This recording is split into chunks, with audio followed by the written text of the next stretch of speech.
جی آج کا انشاءاللہ تعالی موضوع ہے ہمارا لیلۃ النصف من شعبان، شب برات کے حوالے سے کچھ چیزیں ہمارے دین میں جو ثابت ہیں، بہت سی چیزیں جو ہمارے دین میں ثابت نہیں ہیں، غلط تصورات ہیں جو ہمارے یہاں عموماً پھیلے ہوئے ہیں رسم و رواج کی صورت میں۔ تو ان مختلف چیزوں کے اوپر انشاءاللہ ہم قدر تحقیق کرتے ہیں آج۔ جو چیز ہمارے دین میں ثابت ہے یا جس کا تعلق اجتہاد سے بن سکتا ہو، کہ جس میں ایک نقطہ نظر رکھنے کا حامل جو شخص ہے ہم اس کو برا نہیں کہہ سکتے یا غلط نہیں کہہ سکتے، ہمیں ان باتوں کا معلوم ہونا چاہیے۔ اور کچھ باتیں ایسی ہیں کہ جس کا ہمارے دین نے اس چیزوں کو ثابت نہیں رکھا، ہمیں اس کا بھی معلوم ہونا چاہیے، اس لیے کہ رسم و رواج کے طور پر بہت سی باتیں ایسی ہیں جو ہمارے یہاں پھیلی ہیں شب برات کے حوالے سے۔ تو شب برات کے حوالے سے مختلف چیزیں ہیں جو ہم آج انشاءاللہ زیر بحث لائیں گے۔ نمبر ایک، آیا یہ وہی رات ہے کہ جس میں تقدیر کے فیصلے ہوتے ہیں؟ یہ ایک بڑا موضوع ہے جو ہمارے یہاں عموماً ڈسکس ہوتا ہے جب شب برات آتی ہے، اور اس سے پہلے ہی آپ نے دیکھا ہوگا ایسے میسیجز وغیرہ سوشل میڈیا پر عام ہو جاتے ہیں کہ اس رات کو تقدیر کے فیصلے ہوتے ہیں یا نہیں ہوتے ہیں۔ یہ نقطہ ٹھیک ہے غلط ہے، آج ہم ڈسکس کرتے ہیں۔ نمبر دو، کیا شب برات میں کوئی ایسی فضیلت ہے اس رات کی جو قرآن اور حدیث سے ثابت ہو؟ اس موضوع کو بھی آج ہم تھوڑا سا ڈسکس کریں گے انشاءاللہ۔ اور تیسرا یہ کہ خصوصاً شب برات کی رات میں یا شب برات کے اگلا جو 15ویں شعبان کا جو دن ہے، اس رات اور دن کے لیے کوئی خاص عبادت ایسی ہے جو ہمارے دین نے رکھی ہے یا رسول اللہ صلی اللہ علیہ وسلم نے تعلیم فرمائی ہو؟ تو یہ دو تین موضوعات ہیں انشاءاللہ، اس کو ہم جلدی ہم اس کی تحقیق بھی کریں گے، اور آپ لوگوں کو انشاءاللہ میں سمجھاؤں گا کہ ان میں کون سی بات ایسی ہے کہ جس کا تعلق خطا سے ہے، کون سی بات ایسی ہے جس کو ماننے میں کوئی مسئلہ نہیں ہو سکتا، اور کون سی بات ایسی ہے جس میں ہم نے اپنی اصلاح کرنی ہے، چاہے رسم، چاہے دنیا کا جو طور اور طریقہ ہے بالکل اس کے خلاف کھڑا ہو۔ اس لیے کہ جب حق واضح ہو جائے اس کے بعد رسم کو ترجیح نہیں دی جاتی، رواج کو ترجیح نہیں دیا جاتا، قرآن اور سنت کو ترجیح دی جاتی۔ پہلا موضوع یہ ہے کہ آیا شب برات یہ وہ رات ہے کہ جس میں تقدیر کے فیصلے ہوتے ہیں؟ تو یاد رکھیے گا یہ مسئلہ ہمارے یہاں مشہور ضرور ہے کہ 15 شعبان کی رات تقدیروں کے فیصلے ہوتے ہیں۔ آسان الفاظ میں کہ پورے سال کے جو بھی فیصلے ہیں، کسی کی زندگی کا، موت کا، یا کسی کے رزق کے حوالے سے، یہ فرشتوں کو احکامات سونپ دیے جاتے ہیں، پھر پورے سال وہ فرشتے اس پر عمل کرتے ہیں۔ تو یہ چیز ہمارے یہاں قدر مشہور ضرور ہے، لیکن یہ نقطہ ٹھیک نہیں ہے، اور اس نقطے کا تعلق اجتہاد سے بھی نہیں ہے، خطا سے۔ یہ بات اپنے ذہن میں بٹھا لیجئے گا، سمجھ لیجئے گا اچھے طریقے سے کہ لیلۃ النصف من شعبان، شب براءت، وہ رات نہیں ہے جس میں تقدیروں کے فیصلے ہوتے ہیں، بلکہ وہ لیلۃ القدر ہے جو رمضان کے مہینے میں رات ہے، مبارک ہے، معظم ہے، جس میں تقدیروں کے فیصلے بھی ہوتے ہیں، اس لیے اسے لیلۃ القدر کہا جاتا ہے، تقدیر والی رات۔ اچھا، شب برات اس میں تقدیروں کے فیصلے ہوتے ہیں، یہ مسئلہ نکلا کہاں سے؟ اور میں آپ کو کچھ مفسرین کرام کے حوالے بھی دوں گا، پڑھ کے بھی میں سناؤں گا، تاکہ یہ بات بالکل محکم طریقے سے واضح ہو جائے کہ یہ بات ایک تصور رکھ لینا کہ 15 شعبان شب برات میں تقدیروں کے فیصلے ہوتے ہیں، یہ بات قرآن سنت کے متعارض ہو جاتی ہے، متصادم ہو جاتی ہے، مطابقت میں نہیں بیٹھتی ہے۔ سورہ دخان کی ابتدائی آیتیں ہیں، اللہ پاک نے فرمایا اِنَّا أَنزَلْنَاهُ فِي لَيْلَةٍ مُبَارَكَةٍ، پھر آگے اللہ نے فرمایا فِيهَا يُفْرَقُ كُلُّ أَمْرٍ حَكِيمٍ، کہ ہم نے قرآن پاک کو اس مبارک برکت والی رات میں نازل کیا، فِيهَا يُفْرَقُ كُلُّ أَمْرٍ حَكِيمٍ، اور اسی رات میں تقدیروں کے فیصلے فرشتوں کو سونپ دیے جاتے ہیں۔ یہ سورہ دخان کی آیات ہیں، اس میں اللہ تعالیٰ نے قرآن پاک کے نزول کی رات کا ذکر کیا، اور اسی رات کے اندر تقدیروں کے فیصلے ہیں، اس کا ذکر اللہ پاک نے کیا۔ اچھا، ذہن میں رکھ لیجئے گا کہ تمام اہل علم اور معرفت، چاہے مفسرین ہوں، محدثین ہوں، فقہاء ہوں، مجتہدین ہوں، تمام اس بات پہ سب متفق ہیں کہ قرآن پاک کی کسی بھی آیت کی تفسیر اگر قرآن خود کر رہا ہو وہ سب سے اولا ہوتی ہے، سب سے حق رکھتی ہے کہ اسی تفسیر کو ایکسیپٹ کیا جائے۔ لہٰذا اگر قرآن اپنی بات کی وضاحت خود کر دے، اس کے بعد کوئی چارہ باقی نہیں بچتا کہ ہم اس تفسیر کو رد کر دیں، اس لیے کہ اللہ کا کلام ہے، اللہ نے نازل کیا ہے، اور اپنی بات کی وضاحت جب اللہ پاک نے خود ارشاد فرما دی، اس کے بعد کوئی چارہ باقی نہیں رہتا کہ ہم کسی بھی روایت کی بنیاد پر کہ اس کی اول سند بھی ثابت نہ ہو، اور وہ نبی بھی نہ ہو، ہم ایسی روایتوں کی بنیاد پر قرآن پاک کی تفسیر کو رد کر دیں۔ یہ بات اپنے ذہنوں میں بٹھا لیجئے گا۔ لہٰذا یہ رات جس کا ذکر اللہ پاک نے کیا، اِنَّا أَنزَلْنَاهُ فِي لَيْلَةٍ مُبَارَكَةٍ، ہم نے اس رات کو اس قرآن کو برکت والی رات میں نازل کیا، اور فِيهَا يُفْرَقُ كُلُّ أَمْرٍ حَكِيمٍ، اور ہر کام، ہر امر سے متعلق فیصلے تقدیر کے اس رات میں کر دیے جاتے ہیں۔ اس رات، یہ رات کون سی ہے، اس کی وضاحت اللہ رب العزت نے قرآن پاک میں خود فرما دی۔ میں وہ آیتیں آپ کو پڑھتا ہوں، دیکھیے گا۔ سورہ دخان میں اللہ نے فرمایا اِنَّا أَنزَلْنَاهُ فِي لَيْلَةٍ مُبَارَكَةٍ، ہم نے قرآن پاک کو نازل کیا اس برکت والی رات میں۔ اب یہ برکت والی رات کون سی ہے؟ دوسری جگہ اللہ نے فرمایا اِنَّا أَنزَلْنَاهُ فِي لَيْلَةِ الْقَدْرِ، ہم نے قرآن پاک کو نازل کیا لیلۃ القدر میں۔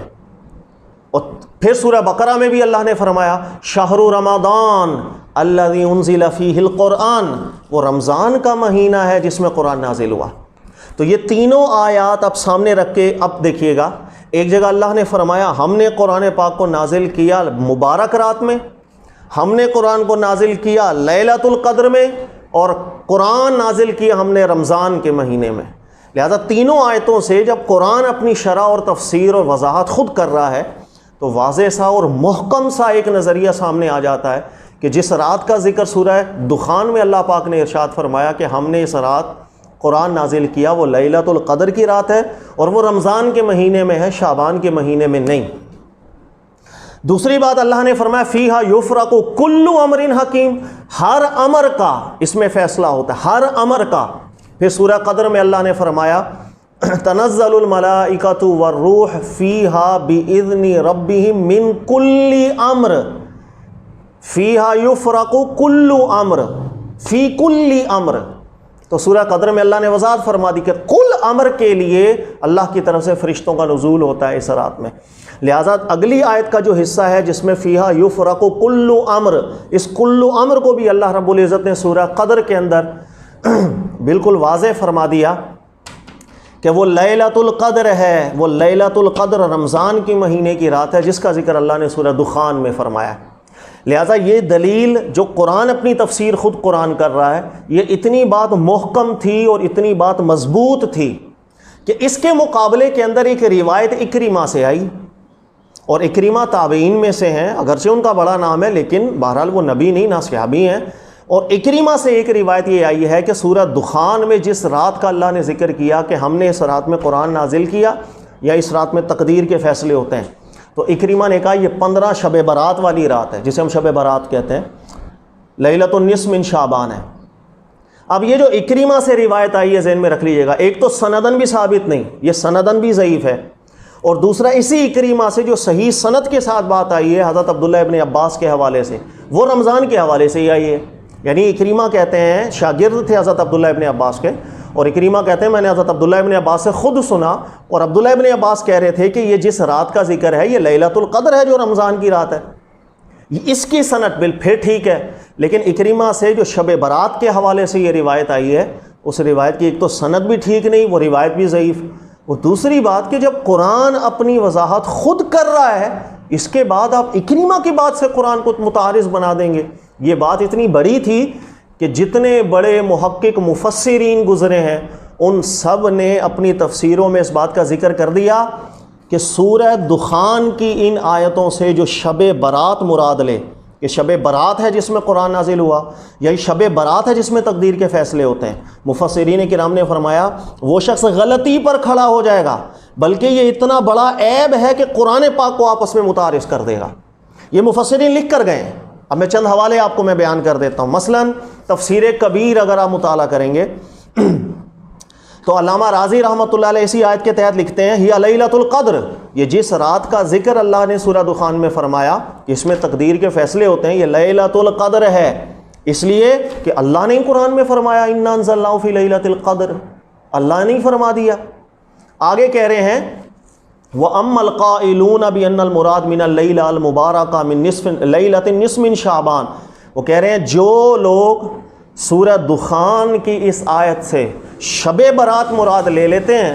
فَمَا رَأَيْتُ لَهُمْ فِيهِ دَلِيلًا يُعَوَّلُ عَلَيْهِ، وہ کہہ رہے ہیں کوئی ایک دلیل بھی ان کے پاس ایسی نہیں ہے جس پر اعتماد کیا جا سکے۔ وَإِنَّمَا قَنَعُوا فِي بِأَن نَقَلُوا فِي عَن بَعْضِ النَّاسِ، کہہ رہے ہیں زیادہ سے زیادہ بس یہ بات کہ کچھ لوگوں نے کہہ دیا، نہ سنت کی کوئی دلیل ان کے پاس، نہ قرآن پاک کی کوئی دلیل ان کے پاس، لہذا یہ ایک سخت جملہ انہوں نے لکھا۔ پھر آگے علامہ راضی لکھتے ہیں، کہہ رہے ہیں جب اللہ نے فرما دیا اِنَّا أَنزَلْنَاهُ فِي لَيْلَةٍ مُبَارَكَةٍ کہ ہم نے برکت والی رات میں قرآن نازل کیا، اور دوسری جگہ میں اللہ نے فرمایا اِنَّا أَنزَلْنَاهُ فِي لَيْلَةِ الْقَدْرِ، اور وہ لیلۃ القدر ہے، فَوَجَبَ أَن تَكُونَ هَذِهِ اللَّيْلَةُ الْمُبَارَكَةُ هِيَ لَيْلَةُ الْقَدْرِ، تو واجب ہے کہ اس رات کو لیلۃ القدر مانا جائے، لِأَلَّا يَلْزَمَ التَّنَاقُض، ورنہ قرآن کو آپس میں ٹکرا دو گے آپ، یعنی قرآن باہم متعارض ہو جائے گا کہ قرآن ایک جگہ کہہ رہا ہے وہ لیلۃ القدر ہے اور آپ کہہ رہے ہیں نہیں وہ شعبان ہے، قرآن کہہ رہا ہے شہر رمضان وہ رمضان کا مہینہ ہے، آپ کہہ رہے ہیں نہیں وہ شعبان ہے، تو آپ قرآن پاک کے متعارض اور متصادم ہو کر کھڑے ہو جاتے ہیں۔ یہ علامہ راضی رحمۃ اللہ علیہ نے ریجیکٹ کیا اس قول کو، جو اکرمہ سے روایت آئی تھی کہ تقدیر کے فیصلوں والی رات شب برات ہے۔ اچھا، اسی طرح تفسیر قرطبی اگر آپ پڑھیں گے تو علامہ قرطبی رحمۃ اللہ تعالیٰ علیہ محقق مفسر گزرے ہیں، یہ بھی نہایت نفیس بات انہوں نے لکھی، اور انہوں نے کہا کہ قال اللہ تعالیٰ فی کتابی الصادق القاطع،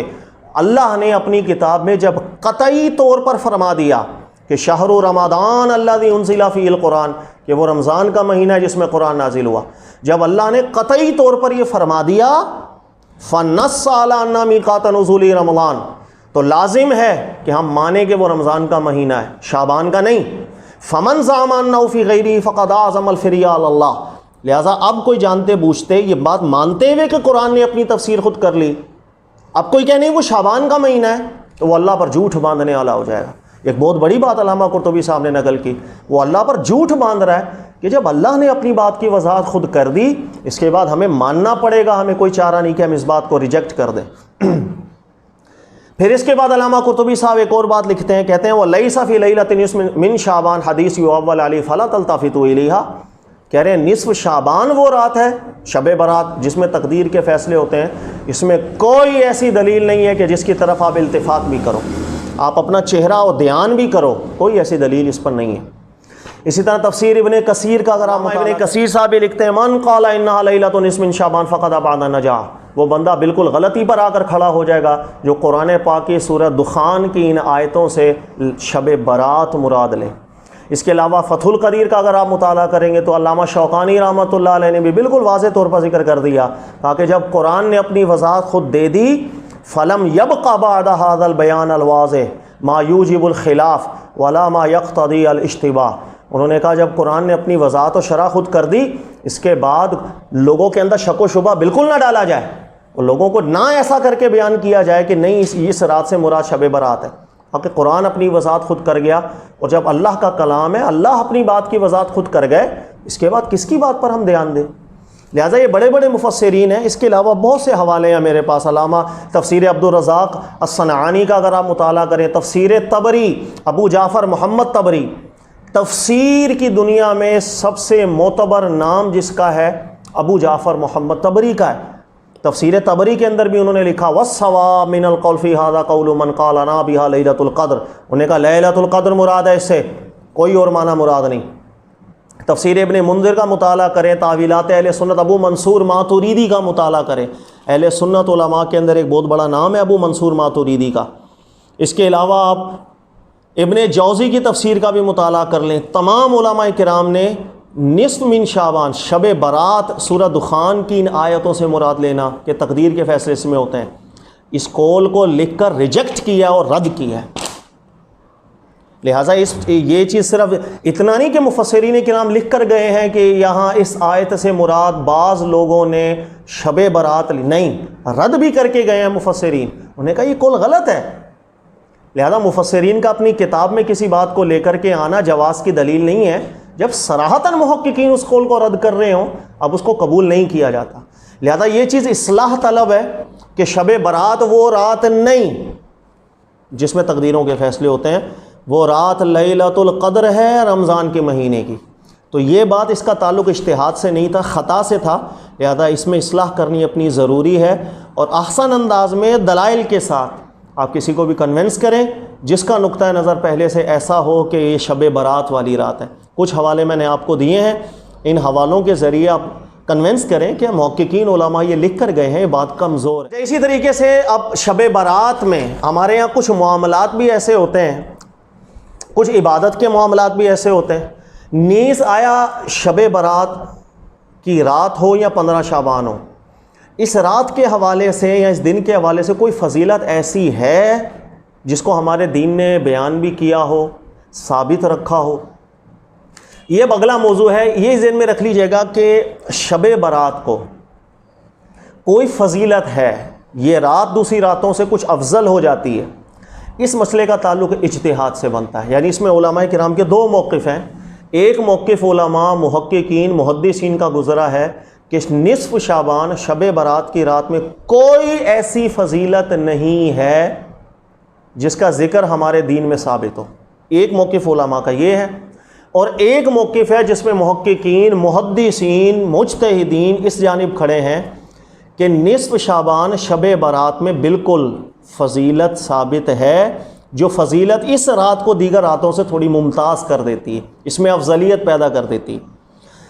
اس مسئلے کی نوعیت اجتہاد کے درجے کے، مجتہد فی درجے کے مسائل کے اندر ہے، کہ یعنی کہ آپ نے اگر دلیل سے اس موقف کو چن لیا ٹھیک ہے، کوئی مسئلہ نہیں، اگر آپ نے دلیل سے اس موقف کو چن لیا ٹھیک ہے، اس کا تعلق اجتہاد سے ہے، یہ مجتہد فی درجے کا مسئلہ ہے۔ اور یہ اختلاف پیدا کیوں ہوا؟ اس لیے ہوا کہ ایک حدیث آئی ہے، حدیث ابن ماجہ نے بھی روایت کیا، مختلف محدثین نے ذکر کیا ہے، اور مشکات میں بھی آپ کو مل جائے گی، صحیح ابن حبان میں بھی آپ کو ملے گی، طبرانی میں بھی ملے گی، ترغیب و ترہیب میں بھی ملے گی، اور مجمع الزوائد میں بھی ملے گی۔ حدیث یہ ہے، ان اللہ لا یطلع من لیلۃ النصف من شعبان فیغفر لجمیع خلقہ الا لمشرک و مشاہن، کہ اس رات میں اللہ رب العزت یعنی شب برات والی رات کو اللہ رب العزت کی طرف سے ایک خاص نزول ہوتا ہے، فیغفر لجمیع خلقہ، کہ اللہ کی رحمت اور اللہ کی طرف سے ہونے والی مغفرتیں سب کو شامل حال ہو جاتی ہیں، الا لمشرک و مشاہن، دو کے علاوہ۔ اور وہ دو لوگ کون ہیں؟ مشرک، اللہ کے ساتھ شرک کرنے والے لوگ، او مشاہن، یا مشاہن ہو۔ مشاہن کے دو ترجمے ہیں لغت کے اندر۔ ایک ترجمہ مشاہن کا ہوتا ہے کہ ایسا شخص جو سنت کے مقابلے میں رسم رواج کو ترجیح دے، اپنے نفس کو ترجیح دے، بدعتوں کو ترجیح دے، تو ایسے اہل احوا اسے کہا جاتا ہے، متبع الہوا، اپنے نفس کی پیروی کرنے والے لوگ، اسے بھی مشاہن کہا جاتا ہے۔ اور مشاہن کا ایک ترجمہ یہ بھی ہے کہ آپس میں ناحق بغض رکھنے والے لوگ۔ تو ایک شخص، ایک مسلمان کسی دوسرے مسلمان سے ناحق بغض رکھے گا، وہ بھی اس مشاہن کے معنی میں آتا ہے۔ تو کئی علماء کرام نے فرمایا دونوں معنی اس مشاہن میں داخل ہیں، اور کئی علماء نے کسی ایک معنی کو بھی چنا ہے۔ یہ جو حدیث ہے، یہ حدیث صحیح ہے یا یہ حدیث صحیح نہیں ہے؟ محدثین میں ہوا اختلاف، اور ایسا اختلاف رہا کہ ایک بڑی فہرست ہے جن محدثین نے اس حدیث کو صحیح قرار دیا، اور ایک بڑی فہرست ہے ان محدثین کی جنہوں نے اس حدیث کو بالکل صحیح قرار نہیں دیا، بلکہ اس کے متن کو ضعیف سے بھی نیچے، متن کو ہی منکر قرار دیا، ان ایکسیپٹیبل ایٹ آل، کہ فضیلت کے اندر بھی اس کو قبول ہم نہیں کر سکتے، اس قدر اس حدیث کے متن کے اندر گڑبڑ ہے۔ میں پہلے فہرست آپ کو بیان کر دوں، دونوں جانب بڑے محدثین ہیں کہ شب برات والی رات اللہ رب العزت خصوصی نزول فرماتے ہیں، اور اللہ کی مغفرت عام شامل ہو جاتی ہے ہر ایک کے لیے، دو کے علاوہ، مشرک اور مشاہن۔ یہ جو حدیث ہے یاد رکھیے گا، اگر آپ ابن حبان کو پڑھیں انہوں نے اس حدیث کو صحیح قرار دیا، اگر آپ محدث البانی صاحب کو پڑھیں انہوں نے اس حدیث کو صحیح قرار دیا، اگر آپ محقق شعیب ارناؤت کو پڑھیں حدیث کو صحیح قرار دیا، اگر آپ محدث منذری کو پڑھیں جنہوں نے ترغیب و ترہیب کی تخریج کی ہے انہوں نے اس حدیث کو حسن قرار دیا، اگر آپ علامہ ہیثمی کو مجمع الزوائد میں پڑھیں تو انہوں نے بھی اس کی کئی سندوں کو رجالہ ثقات کے ساتھ معتبر ٹھہرایا۔ تو یہ بڑے بڑے محدثین کے نام ہیں جنہوں نے اس حدیث کو صحیح قرار دیا۔ لیکن اس کے مقابلے کے اندر کئی بڑے محدثین ہیں جن کے نزدیک یہ حدیث بالکل ثابت نہیں ہوتی، بلکہ اس قدر حدیث باطل ہے کہ یہ فضیلت کے اندر بھی نہیں چل سکتی۔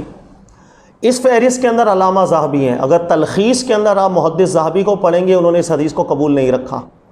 اس فہرست کے اندر محدث ابن جوزی ہیں، العلل المتناہیہ کے اندر اگر آپ انہیں مطالعہ کریں گے ابن جوزی صاحب نے حدیث کو ثابت نہیں رکھا۔ علامہ ابن حجر اسقلانی رحمۃ اللہ علیہ، اگر آپ اس محدث کو پڑھیں گے، انہوں نے اس حدیث کو ثابت قرار نہیں دیا۔ حضرت عبداللہ بن مبارک ہے محدث، بہت بڑا نام ہے، انہوں نے اس حدیث کو بالکل ثابت نہیں رکھا، بلکہ اس کے متن پر ہی اعتراض کر دیا۔ اور آپ سے کسی نے پوچھا یہ حدیث کہ اللہ تعالیٰ شب برات کو نزول فرماتے ہیں اور اللہ تعالیٰ مغفرت کرتے ہیں، تو عبداللہ ابن مبارک نے کہا اللہ کا خوف کر، یہ حدیث کا مطلب یہ ہے کہ اللہ پورے سال میں شب برات کو نزول کرتے ہیں؟ کہا کہ تیرے رسول صلی اللہ علیہ وسلم سے جو صحیح طریقے سے ثابت ہے وہ بات یہ کہ اللہ ہر رات کو نزول فرماتے ہیں، تہائی رات کا جب وقت ہو،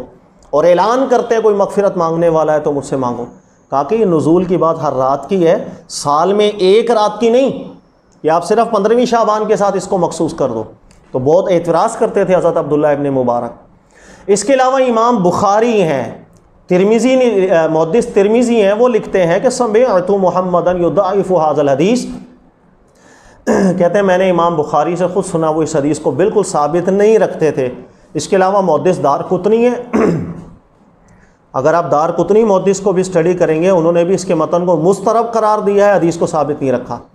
تو کہنے کی بات یہ ہے کہ ایک محدثین کی فہرست ہے جنہوں نے اس حدیث کو صحیح قرار دیا، اور ایک محدثین کی فہرست ہے جنہوں نے اس حدیث کو ثابت نہیں رکھا۔ اور ہر وہ حدیث جس کی صحت میں محدثین کا اختلاف ہو جاتا ہے، اس میں اجتہاد کا تعلق ہوتا ہے، یہ مسئلہ مجتہد فی درجے کا ہو جاتا ہے۔ اس میں آپ کے نزدیک تحقیق کے ساتھ اگر وہ حدیث ثابت ہوتی ہے، آپ اس سے نتائج نکالیں، اپنا ایک موقف قرار دیں، ٹھیک ہے۔ اور اگر آپ کی تحقیق اس جانب مائل ہوتی ہے کہ یہ حدیث ثابت نہیں ہے، ثابت نہ مانتے ہوئے آپ ایک نتیجہ اخذ کرتے ہیں، اس نتیجے پر عمل کرتے ہیں، آپ بھی ٹھیک ہیں۔ اس لیے کہ حدیث اور فن حدیث، اصول حدیث، اللہ تعالیٰ اور اس کے رسول صلی اللہ علیہ وسلم نے ارشاد نہیں فرمایا، یہ کوئی منصوص اصول نہیں ہے، یہ علماء کرام کے اجتہادی اصول ہیں، کسی حدیث کو صحیح قرار دینے کے، کسی حدیث کو صحیح قرار نہ دینے کے۔ لہذا جب یہ اصول ہی اجتہادی ہیں، لہذا ان اصولوں کی بنیاد پر اگر حدیث کی صحت میں اختلاف ہو جاتا ہے کہ بعض محدثین کسی حدیث کو صحیح کہیں، بعض محدثین حدیث کو صحیح نہیں قرار دیتے ہیں، اس میں اجتہاد کا تعلق ہے۔ لہذا آپ کے نزدیک اگر یہ حدیث صحیح ہے اور آپ اس رات میں یعنی شب برات والی رات میں یہ خصوصی فضیلت مانتے ہیں، کوئی مسئلہ نہیں۔ لیکن آپ کے نزدیک اگر تحقیق سے حدیث ثابت نہیں ہوتی ہے تو آپ اس رات میں کوئی فضیلت، افضلیت نہیں نکالتے، بلکہ اس کو تمام راتوں کی طرح ایک عام رات قرار دیتے ہیں، جب بھی کوئی مسئلہ نہیں۔ لیکن اجتہادی مسئلے میں یہ بات یاد رکھنا ضروری ہے کہ اگر آپ نے ایک موقف کو لیا، اس بنیاد پہ دوسرے موقف کو برا نہیں کہہ سکتے، غلط نہیں کہہ سکتے، فاسق نہیں کہہ سکتے، انہیں بدعتی نہیں کہہ سکتے۔ یہ بات ذہن میں رکھیے گا، اس لیے کہ اجتہاد ہے۔ اور میں کئی دفعہ آپ کو پہلے بھی بیان کر چکا ہوں کہ صحابہ کرام میں بھی ایسا اختلاف ہوتا تھا کہ ایک حدیث ہے رسول اللہ صلی اللہ علیہ وآلہ وسلم سے منسوب کی گئی، اگر کسی صحابی کے نزدیک وہ حدیث قابل قبول ہوتی، مان جاتے، اس پر عمل کرتے۔ اگر کسی دوسرے صحابی کے نزدیک وہ حدیث قابل قبول نہیں ہوتی تو وہ صحابی اس حدیث کو ریجیکٹ کرتے، ان کا نقطہ نظر الگ ہوتا، اور صحابہ میں بھی اختلافات ہو جاتے تھے پوائنٹ آف ویو کے۔ میں آپ کو کئی حدیثیں اس کی سنا چکا ہوں، میں دوبارہ سنا دیتا ہوں۔ ابو موسیٰ اشعری، بخاری مسلم کی روایتیں ہیں اور صحیح روایتیں ہیں کہ ابو موسیٰ اشعری اور عبداللہ ابن مسعود بیٹھے ہوئے تھے، ایک شخص نے آ کر کے فتویٰ پوچھا اور کہا کہ ایک شخص کو جنابت طاری ہو گئی، اسے پانی نہ ملا، تیمم کر کے نماز پڑھ سکتا ہے؟ تو حضرت عبداللہ ابن مسعود نے کہا کہ نہیں، یہ وضو کے لیے مسئلہ ہے، غسل جنابت کے ہر صورت کے اندر تیمم نہیں ہوتا، آپ نہائیں، جب پانی ملے اس کے بعد نماز پڑھیے گا۔ تو ابو موسیٰ اشعری ساتھ بیٹھے ہوئے تھے، تو ابو موسیٰ اشعری نے عبداللہ ابن مسعود سے کہا کہ اے عبداللہ، کیا آپ کو معلوم نہیں ہے کہ عمار بن یاسر حدیث بیان کرتے ہیں؟ وہ کہتے ہیں میں ایک دفعہ سفر میں تھا، میرے ساتھ عمر فاروق بھی تھے، ہم دونوں پر غسل واجب تھا، پانی ہمیں نہ ملا، میں نے تیمم کیا پورے جسم کا اور میں نے نماز پڑھ لی۔ عمر فاروق نے تیمم نہیں کیا، نہ نماز پڑھی، بلکہ انتظار کیا، جب انہیں پانی ملا وہ نہائے، پھر نماز پڑھی۔ واپس ہم آئے تھے نبی پاک علیہ الصلوۃ والسلام کی بارگاہ میں، تو رسول اللہ صلی اللہ علیہ وسلم نے فرمایا تھا کہ تم تیمم کر لیا کرو، یہ تمہیں کافی ہے۔ تو اس حدیث کے تحت جو عمار بن یاسر بیان کرتے ہیں، آپ کا فتویٰ تو غلط ہونا چاہیے۔ تو عبداللہ ابن مسعود نے کہا کہ آپ کو معلوم نہیں ہے کہ عمر فاروق عمار بن یاسر کی اس حدیث پر اعتماد نہیں کرتے تھے، بلکہ عمار بن یاسر نے یہی بات عمر فاروق کے جب سامنے کہی تو حضرت عمر فاروق نے کہا اتق اللہ یا عمار، عمار اللہ کا خوف کر، اتنا بڑا واقعہ میرے ساتھ اور مجھے یاد نہ ہو کہ میں نے تیمم کے بغیر، میں نے وضو اور تیمم کے بغیر نماز چھوڑ دی، وقت نکل گیا، پھر غسل کیا تھا، پڑھی تھی، اتنا بڑا واقعہ ہوا اور مجھے یاد نہ رہا ہے، اللہ کا خوف کر. تو عمر فاروق نے اس حدیث کو قبول نہیں کیا تھا. لہٰذا عمر فاروق کا آخر تک یہی موقف رہا تھا کہ جنابت کے اندر تیمم نہیں ہوتا، وضو کے لیے، وضو کا نائب ہے تیمم، جنابت کا نائب نہیں ہے. لیکن عمار بن یاسر اس حدیث کو بیان کیا کرتے تھے. تو یہ بھی صحابی ہیں، یہ بھی صحابی ہیں. جب صحابہ میں آپس میں ایسا ہوا کہ ایک حدیث نبی پاک علیہ السلام سے ثابت ہے یا نہیں، جن صحابہ کے نزدیک یہ چیز ثابت نہیں تھی، عمر فاروق ہوں یا عبداللہ ابن مسعود ہوں، ان کا موقف و نظریہ الگ تھا. اور جن صحابی کے نزدیک یہ حدیث ثابت تھی، جیسے عمار بن یاسر ہیں یا دیگر صحابہ ہیں، ان کا موقف الگ تھا. اس میں کوئی لڑنے جھگڑنے کی بات نہیں ہوتی ہے. اگر کسی حدیث کی صحت میں اختلاف ہو جائے تو جن علماء کے نزدیک حدیث کی صحت ہے تحقیق کے ساتھ، آپ کے نزدیک اگر حدیث صحیح ہے، ثابت ہوتی ہے، آپ اس پر ایک موقف رکھیں، ویل اینڈ گڈ. نہیں ہے تو نہ رکھیں. لیکن اس مسئلے میں نزاع پیدا کرنے کی ضرورت نہیں ہے. مجتہد فی مسائل ایسے نہیں ہوتے کہ اس میں امت میں نفرت پھیلائی جائے. ہر وہ مسئلہ جس میں خطا واضح ہو جائے، وہ مسئلے ایسے ہیں جس میں عوام میں اصلاح کی جاتی ہے اور ان کو سمجھایا جاتا ہے. لہٰذا یہ رات، اس میں کوئی فضیلت ہے یا نہیں، حدیث میں نے آپ کو سنائی، حدیث کی صحت میں اختلاف تھا. آپ کے نزدیک بیٹا حدیث ثابت ہوتی ہے، یا آپ کے نزدیک ایسے عالم دین جو اس حدیث کو ثابت رکھتے ہیں، آپ ان علماء کو فالو کرتے ہیں، کر سکتے ہیں. اور اس حدیث کی بنیاد پر اگر آپ شب قدر میں کوئی فضیلت سمجھتے ہیں، اس کو مانیں. لیکن اگر آپ تحقیق سے اس حدیث کو ثابت نہیں رکھتے، اس کی نفی کر سکتے ہیں، لیکن اس حدیث کو صحیح کہنے والوں کو برا بلا نہیں کہہ سکتے آپ. تیسرا درجہ اس رات کے حوالے سے یہ کہ ہمارے یہاں کچھ مخصوص عبادتیں اس رات میں ہوتی ہیں. مثال کے طور پر کچھ عرصے سے ہمارے یہاں ایک رواج پڑ گیا کہ ہمارے یہاں جب شب برات آتی ہے تو مساجد کے اندر جماعت کے ساتھ نوافل کا اہتمام ہونے لگ گیا. اور اس بارے میں بھی کئی سوالات آتے ہیں کہ یہ ٹھیک ہے یا نہیں ہے اگر کوئی مساجد میں اجتماع کر کے نوافل ادا کرے با جماعت. تو اس میں ذہن میں رکھ لیجئے گا، شب برات میں یہ مسئلہ کہ مساجد میں اجتماعات منعقد کیے جائیں اور با جماعت نوافل پڑھے جائیں، اور ان نوافل پہ کوئی فضیلت بھی روایت ہم کریں کہ جو 6 رکعت نوافل پڑھے تو ایسی ایسی فضیلت، یا کوئی 12 رکعت نوافل پڑھے تو ایسی ایسی فضیلت، یا کوئی اس سے زیادہ نوافل پڑھے تو اتنی اتنی فضیلت. اس مسئلے کا تعلق بھی اجتہاد سے نہیں ہے، بلکہ یہ مسئلہ خطا پر مبنی ہے. اس بات کو بھی سمجھ لیجئے گا. جو مسئلہ مجتہد فی درجے کا ہوتا ہے اس میں ہم کسی گروہ کو، کسی نقطہ نظر رکھنے والے کو غلط نہیں کہہ سکتے. لیکن اگر کوئی مسئلہ ایسا ہو جس پر خطا واضح ہو جائے، اس مسئلے پر آپ کو اصلاح کرنی پڑتی ہے اچھے طریقے سے، دلائل کے ساتھ. لہٰذا میرے الفاظ پر غور کیجئے گا. شب برات کی رات کو مساجد میں اجتماع کر کے نوافل کی جماعتیں کروائی جائیں، یہ چیز مکروہ ہے، یا اس کو بدعت قرار دیں، آپ بدعت بھی قرار دے سکتے ہیں. اور نہ صرف فقہ حنفی کے علماء، فقہ حنفی ہو، فقہ شافعی ہو، فقہ مالکی ہو، فقہ حنبلی ہو، چاروں فقہ کے محققین علماء کرام کا اتفاق گزرا ہے کہ مساجد کے اندر یہ جو اجتماع کیا جا رہا ہے نوافل کی جماعت کے ساتھ، یہ بدعت ہے.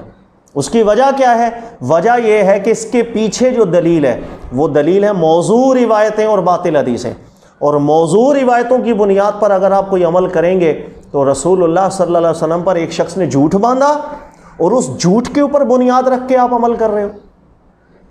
لہٰذا تمام محققین علماء کرام جو گزرے ہیں مذاہب کے، انہوں نے اسی بنیاد پر کہ اس کے پیچھے موضوع اور باطل حدیثیں، اس بنیاد پر آپ کوئی عمل کریں گے، اس کی اجازت ہم نہیں دے سکتے. لہٰذا پہلے تو میں کچھ آپ کو فقہاء کے اقوال ذکر کر دیتا ہوں، فقہ حنفی سے بھی، مالکی سے بھی، شافعی اور حنابلہ علماء سے بھی، تاکہ یہ بات آپ کے ذہن میں راسخ ہو جائے کہ یہ مسئلہ آج کا نہیں ہے کہ ہم اس کو غلط کہہ رہے ہیں، بلکہ یہ شروع سے ہی علماء کرام محققین تمام مذاہب کے اپنی کتب کے اندر یہ بات لکھتے ہوئے آئے ہیں، سمجھاتے آئے ہیں لوگوں کو کہ شب برات والی رات کو مساجد کے اندر اجتماع کر کے ایک سنت جاری کر دینا کہ ہر سال یہ ایک طریقہ مروج ہو جائے، یہ چیز مکروہ بھی ہے اور بدعت بھی ہے، مکروہ بھی ہے اور بدعت بھی ہے. اب اس کے چند حوالے میں آپ کو دے دیتا ہوں. مثلاً علامہ شامی رحمۃ اللہ علیہ کو آپ فتاوی شامی میں اگر پڑھیں گے تو علامہ شامی رحمۃ اللہ علیہ باب النوافل میں لکھتے ہیں یکرہ الاجتماع علی احیاء لیلۃ من هذه الليالي فی المساجد، کہ ان راتوں میں جن میں شب برات کی رات بھی داخل ہے اور رجب کی رات بھی داخل ہے، ان راتوں کے اندر اجتماع مساجد کے اندر کرنا، نوافل کے زمرے کے اندر مسجدوں کے اندر اجتماع کر کے ایک سنت جاری کرنا، یکرہ، یہ چیز مکروہ ہے. یہ علامہ شامی فقہ حنفی سے تعلق رکھتے ہیں، انہوں نے مکروہ قرار دیا. اور آگے ذکر کرتے ہیں بِأَنَّ مَا رَوَى فِيهَا باطل و موضوع، اس لیے کہ بنیاد اس کے پیچھے جو حدیثیں ہیں وہ باطل ہیں یا موضوع ہیں یا جھوٹی حدیثیں ہیں جس کی بنیاد پر یہ فضیلتیں گھڑ لی گئیں کہ یہ نوافل پڑھیں گے اتنا ثواب ملے گا. اور ایک کسی شخص نے جھوٹ باندھا رسول اللہ صلی اللہ علیہ وسلم پر، اس بنیاد پر ہم جو بھی عبادت کریں گے وہ عبادت بالکل جائز نہیں ہو سکتی، اس کو بدعت قرار دینا ہی زیادہ حق رکھتا ہے. اس کے علاوہ صاحب بحر الرائق کو اگر آپ پڑھیں گے فقہ حنفی کے، انہوں نے بھی، حاوی کو پڑھیں گے انہوں نے بھی، اور کثیر دیگر محققین بھی ہیں فقہ حنفی کے جنہوں نے اس کام کو کہ شب برات کی رات کو ہم مساجد کے اندر اجتماع منعقد کریں اور نماز جماعت کے ساتھ ہم کروانا شروع کریں اور اس سنت کو رائج کر دیں، اس کو انہوں نے مکروہ بھی کہا اور بدعت بھی کہا. اچھا، اگر فقہ مالکیہ کو اگر آپ پڑھیں تو مدخل لے لیں، ابن الحاج مالکی رحمۃ اللہ تعالیٰ علیہ، انہوں نے بھی پورا باب باندھا ہے اور اس باب کے اندر واضح کر دیا کہ اس کی اجازت نہیں ہے. اور آپ ابن جوزی کو بھی اگر مطالعہ کریں گے تو علامہ ابن جوزی رحمۃ اللہ علیہ نے تلبیس ابلیس کتاب کے اندر اس بات کو واضح کر دیا کہ مساجد کے اندر اجتماعات جو منعقد کیے جاتے ہیں نوافل کے شب برات والی رات کو، یا اس رات کو خصوصی طور پر مرد اور خواتین اختلاط کے ساتھ قبرستان جاتے ہیں، ان دونوں چیزوں کو ذکر کیا. وزیارت القبور لیلۃ نصف من شعبان وایقاد النار عندہا، کہ یہ چیزیں جو زیارت قبور کے لیے ایک رسم اور سنت قرار دے دی گئی ہیں، کہا کہ یہ چیز بالکل ہمارے دین میں زیادتی ہے، اس کو بدعت قرار دیا جائے، یہی اولا ہے. اسی طریقے سے فقہ حنبلی کو اگر آپ مطالعہ کریں گے، ابن رجب حنبلی ہوں یا شیخ الاسلام ابن تیمیہ رحمۃ اللہ علیہ ہوں، ان تمام علماء نے واضح کر دیا کذالک ما قد حدث فی لیلۃ النصف من الاجتماع العام للصلاۃ فی المساجد مکروہ، کہہ رہے ہیں مساجد کے اندر با جماعت اہتمامات جو ہو رہے ہیں ہمارے یہاں شب برات والی رات کو، یہ چیز مکروہ ہے. فإن الحدیث الوارد فی الصلاۃ الفیہ موضوع باتفاق اہل العلم بالحدیث، اس لیے کہ محدثین کے با اتفاق محدثین کے کہ جن حدیثوں کی بنیاد پر یہ عبادتیں نکالی گئی ہیں وہ موضوع روایتیں، اور جھوٹ کی بنیاد پر جو عبادت کی جائے گی اس عبادت کو بدعت ہی قرار دیا جائے گا، یہی حق ہے. یہی بات ابن رجب حنبلی رحمۃ اللہ تعالیٰ علیہ نے بھی ذکر کی ہے. اور شافعی علماء کو دیکھیں گے تو علامہ نووی رحمۃ اللہ علیہ یا ابو محمد المقدسی، ان سب نے دونوں نے ذکر کیا کہ یہ دونوں نمازیں رجب کے اندر جو پڑھی جا رہی ہیں یا شعبان کے اندر شب برات کی رات کو جو نمازیں پڑھی جا رہی ہیں، بدعتان منکراتان قبیحتان، انہوں نے کہا یہ دونوں نمازیں نہایت برے درجے کی بدعت ہے جو مسلمانوں میں پھیل چکی ہے. وجہ یہی لکھا ہے کہ اس کے پیچھے جو دلیل ہے، جو حدیثیں ہیں، وہ باطل اور موضوع روایتیں ہیں، اور جھوٹ کی بنیاد پر کسی عبادت کو قائم کیا جائے گا تو وہ بدعت ہونے کے ہی حق رکھتی ہے، اس کا سنت ہونا حق نہیں رکھتا. اسی طرح ابو محمد مقدسی صاحب کو اگر آپ مطالعہ کریں گے، انہوں نے تو بالکل کھول کر رکھ دیا کہ سب سے پہلے 5ویں صدی کے اندر اول ما حدثت صلاۃ شعبان فی سنہ 48 و 400 ثم استقرت کانہا سنہ. انہوں نے کہا سب سے پہلے یہ کام 5ویں صدی ہجری کے اندر بیت المقدس کے ایک امام صاحب تھے، انہوں نے یہ نوافل کا اہتمام کیا تھا اور مسجد اقصیٰ کے اندر یہ نماز ہونے لگی باجماعت نصف شعبان کو، 15 شعبان کو، یعنی شب برات والی رات کو. اس کے بعد ثم استقرت کانہا سنہ، کہاں یہاں سے یہ کام شروع ہوا اور اس کے بعد یہ ایسا رواج پا گیا کہ کئی ممالک کے اندر اس کا رواج بن گیا، اور ہر سال جب وہ شب برات کی رات آتی ہے مساجد میں اجتماعات کا اہتمام ہوتا ہے اور اہتمام کر کے ان نوافل کی ادائیگی باجماعت کی جاتی ہے. اس کے پیچھے چونکہ حدیثیں باطل اور موضوع ہیں، لہٰذا یہ عمل، یہ عبادت بدعت قرار دینے کا زیادہ حق رکھتی ہے کہ ہم اس کو سنت یا رواج کے اندر ڈالیں. لہٰذا کئی علماء کرام میں بیٹا ان سب نے منع کیا کہ مساجد کے اندر اجتماعی حیت کے اندر ان عبادات کو کرنا، خاص طور پر نوافل جو کسی فضیلت کے زمرے میں بیان ہو رہے ہوتے ہیں، جسے صلاۃ الفیہ بھی کہا جاتا ہے، یہ حدیثیں موضوع ہیں، جھوٹی ہیں، باطل ہیں. ان حدیثوں کی بنیاد پر جو عبادت ہم کریں گے اس عبادت کی اجازت نہیں ہے. ہاں ایک بات ذہن میں رکھ لیجئے گا کہ شب برات میں وہ طبقہ جو اس حدیث کو جس میں فضیلت ہے شب برات کے حوالے سے، جو میں نے پیچھے بیان کی کہ اللہ تعالیٰ اس رات خاص نزول فرماتے ہیں اور مغفرت ایک ایسی عام کر دیتے ہیں کہ مشرک اور مشاہن کے علاوہ ہر شخص کو وہ مغفرت مل سکتی ہے، جو لوگ اس حدیث کو صحیح قرار دیتے ہیں، جن کی تحقیق میں یہ حدیث ثابت ہے، اور اس حدیث کے اندر چونکہ ایک مغفرت کی ترغیب دی گئی ہے اور اللہ نے قرآن میں فرمایا ساریعوا الی مغفرۃ من ربکم، اللہ کی مغفرت کی طرف بڑھو، آگے بڑھا کرو۔ جب اللہ نے ہمیں اجازت دی کہ اللہ کی مغفرت کی بات کہیں پر بھی آپ کو ملے اس کی طرف سبقت کیا کرو، اور حدیث مل گئی اور عند تحقیق ان کے نزدیک یہ حدیث صحیح ہے کہ شب برات والی رات میں اللہ کا ایک ایسا خاص نزول ہوتا ہے کہ مغفرت کی ایک بڑی ندائیں ہوتی ہیں، جن کے نزدیک یہ حدیث صحیح ہے، اور اس حدیث میں مغفرت کی بات ہے اور اللہ ہمیں ترغیب دیتے ہیں کہ مغفرت کی طرف بڑھو۔ یہ شوق آمادہ کرے اور وہ گھر کے اندر ہی یہ جانتے ہوئے کہ شب برات میں کوئی خاص عمل عبادت کا اللہ کے رسول پاک علیہ السلام نے تعلیم نہیں دیا، اپنی طرف سے وہ قرآن پڑھے، تسبیح پڑھے، ذکر کرے، نوافل قائم کرتا ہے گھر میں انفرادی طور پر، اس کی اجازت، اس کو بدعت ہم نہیں کہہ سکتے اگر اس حدیث کی صحت کی طرف کسی کا رجحان ہے تو، اس لیے کہ مغفرت کی بشارت کیوں دی گئی بھائی؟ جن کے نزدیک حدیث صحیح ہے تو اس حدیث میں نبی علیہ الصلوۃ والسلام نے مغفرت کی ترغیب دلائی، کیوں؟ اس لیے دلائی کہ ہم کچھ نہ کچھ کریں، اللہ سے دعا کریں، ذکر کریں، تسبیح کریں، قرآن پڑھیں، اللہ سے دعا کریں۔ تو جن کے نزدیک تو یہ حدیث عند تحقیق صحیح ہے اور وہ گھر میں انفرادی حیثیت کے اندر عبادت کرتے ہیں، یہ جانتے ہوئے کہ کوئی خاص عبادت اس رات میں اللہ کے رسول پاک علیہ السلام نے ہمیں تعلیم نہیں فرمائے، یہ عمل بدعت نہیں بنتا۔ نہ فقہ حنابلہ کے علماء نے اس کو بدعت کہا، نہ فقہ حنفی کے علماء نے اس کو بدعت کہا، یاد رکھ لیجئے گا۔ لہذا آپ شیخ الاسلام ابن تیمیہ صاحب کو مطالعہ کریں، ابن رجب حنبلی کو مطالعہ کریں، میں عبارت بھی پڑھ دیتا ہوں۔ امام ابن رجب کہتے ہیں وَلَا يُقْرَأَ يُصَلِّيَ الرَّجُلُ فِيهَا بِخَاصَّةٍ النَّفْسَ، کہہ رہے ہیں کہ اگر گھر میں کوئی انفرادی حیثیت میں اس حدیث کو صحیح سمجھتے ہوئے اللہ کی عبادت کرے گا، اب وہ بدعت کے اندر داخل نہیں ہوگا، اس لیے کہ وہ مغفرت کی طرف بڑھ رہا ہے اور مغفرت کی بشارت دی اس لیے گئی ہے کہ وہ آگے کچھ کرے۔ ھذا قول الاوزاعی، کہہ رہے ہیں کہ شام کے مجتہدین میں سے امام اوزاعی رحمۃ اللہ تعالیٰ علیہ وہ بھی لوگوں کو یہی کہا کرتے تھے کہ اگر بیٹا یہ حدیث آپ کے نزدیک ثابت ہے تو گھر میں انفرادی حیثیت میں عبادت کچھ بھی کر لو، لیکن یہ جانتے ہوئے کہ کوئی خاص عمل اللہ کے رسول پاک علیہ السلام نے اس رات کا ہمیں تعلیم ارشاد نہیں فرمایا۔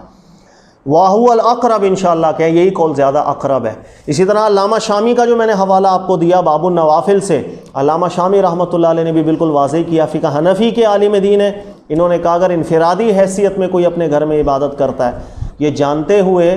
کہ کسی خاص عبادت کی تعلیم قرآن اور سنت نے ہمیں اس رات میں نہیں دی، اپنی طرف سے بس وہ مغفرت کو طلب کرنے کے لیے آگے بڑھتا ہے، قرآن پڑھتا ہے، تسبیح کرتا ہے، درود پڑھتا ہے، نماز پڑھتا ہے، ٹھیک،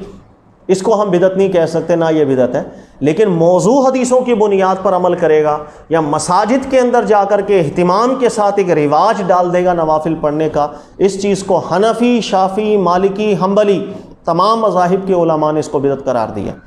لہٰذا یہ مختصراً ایک میں نے مختلف موضوعات پہ تحقیق کی۔ آخر میں ایک چیز بیان کر دوں کہ شعبان کے حوالے سے یاد رکھیے گا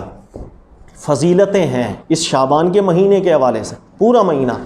اور اس کی پہلی فضیلت یہ ہے جو رسول اللہ صلی اللہ علیہ وسلم نے ارشاد فرمائی، اور وہ یہ ہے کہ ترفع فیہ الاعمال، کہ اس مہینے کے اندر اللہ رب العزت کی بارگاہ میں سالانہ اعمال پیش کیے جاتے ہیں۔ وَأُحِبُّ أَن يُرْفَعَ عَمَلِي وَأَنَا صَائِمٌ، اور مجھے پسند ہے کہ میرا عمل بھی اس مہینے میں جب اللہ کی بارگاہ میں جائے تو میں اس وقت روزے کی حالت میں ہوں۔ تو پورا شعبان کا مہینہ اللہ کے رسول پاک صلی اللہ علیہ وسلم کثرت سے روزہ رکھا کرتے تھے، یہ بات سنت ہے، ثابت سنت ہے۔ اور دو حدیثیں ہیں عائشہ صدیقہ ام المومنین بیان کیا کرتی تھیں، یہ بخاری کی روایت ہے، وہ کہتی تھیں کہ نبی پاک صلی اللہ علیہ وسلم اکثر روزے شعبان کے رکھا کرتے تھے،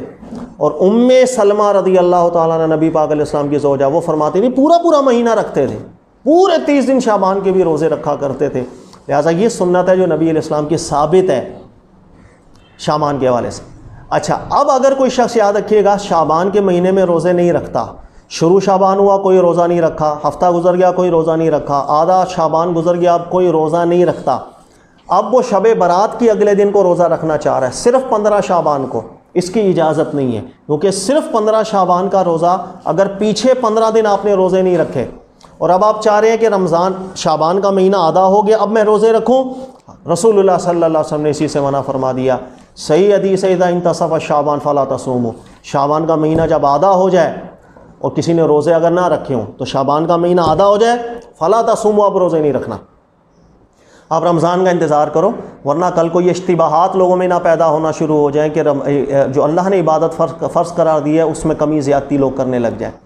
لہٰذا اگر کوئی شخص شعبان کے مہینے میں شروع سے روزے نہیں رکھ رہا، اب 15 شعبان آ گئی، اب وہ چاہتا ہے کہ میں صرف 15 شعبان کا روزہ رکھوں شب برات کا، اس کی اجازت نہیں ہے۔ بعض لوگ یہاں ایک حدیث سے استدلال کرتے ہیں کہ صرف 15 شعبان کا روزہ بھی رکھ سکتے ہیں، اور وہ بخاری اور مسلم کی روایت ہے کہ نبی پاک علیہ السلام نے ایک صحابی سے فرمایا کہ اسمتا سرر ھذا الشہر، کیا تو نے شعبان کے مہینے کے سینٹر کا روزہ رکھا؟ انہوں نے کہا نہیں، تو نبی علیہ السلام نے فرمایا اگر تو نے نہیں رکھا تو اس کے بدلے 2 روزہ رکھ۔ اس حدیث سے بعض لوگ استدلال کرتے ہیں کہ صرف 15 شعبان کا روزہ بھی رکھ سکتے ہیں اگر کسی نے پہلے نہیں رکھا، لیکن یہ استدلال نہایت کمزور ہے، اس لیے کہ ہر شخص فن حدیث جاننے والا بخوبی جانتا ہے کہ بہت سی حدیثیں ایسی ہوتی ہیں جو سندن ٹھیک ہوتی ہیں لیکن اس کا متن ٹھیک نہیں ہوتا، اس میں اضطراب ہوتا ہے یا دیگر علتیں ہوتی ہیں جس بنیاد پر اس کے متن سے استدلال کرنے کی اجازت نہیں ہوتی۔ یہ روایت انہی روایتوں میں داخل ہے کہ اس کا متن اتنا مضطرب ہے کہ جتنے شارحین آئے ہیں کوئی بھی اس کا نتیجہ نہیں نکال پایا، اور اضطراب کی وجہ سے اس حدیث کو ناقابل استدلال ٹھہرا دیا۔ اس کی وجہ کیا؟ اس کی وجہ یہ کہ صحیح روایت ہے بخاری کی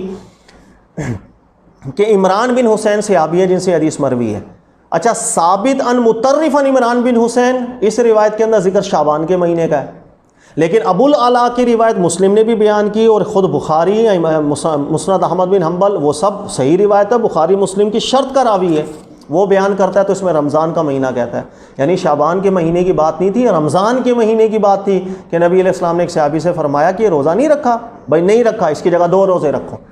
لہٰذا آیا یہ شعبان کا مہینہ تھا یا رمضان کا مہینہ تھا، اسی میں ڈاؤٹ ہو گیا، متن مسترب ہو گیا۔ پھر 2 روایتیں آئی ہیں کہ ایک روایت کے اندر ذکر ہے کہ من سرری شعبان، اور ایک روایت میں ذکر ہے من سرتی شعبان، دونوں میں معنی بدل جاتا ہے کہ سرہ کہتے ہیں سینٹر کو یعنی 15 شعبان، اور سرر کہتے ہیں آخری حصے کو، یعنی کہ آخر کا جو دن ہے 27ویں 28ویں 29ویں 30 یہ جو تاریخ ہیں ان کو سرر کہا جاتا ہے۔ تو پھر متن کے اندر اضطراب آ گیا کہ بھائی یہ بات سینٹر کی تھی یا یہ بات آخر کی تھی۔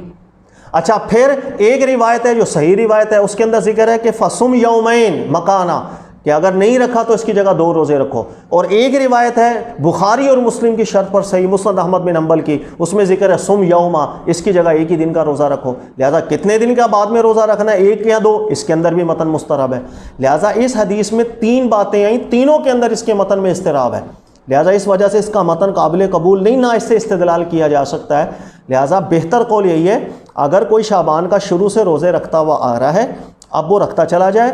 پورا مہینہ بھی رکھ سکتا ہے۔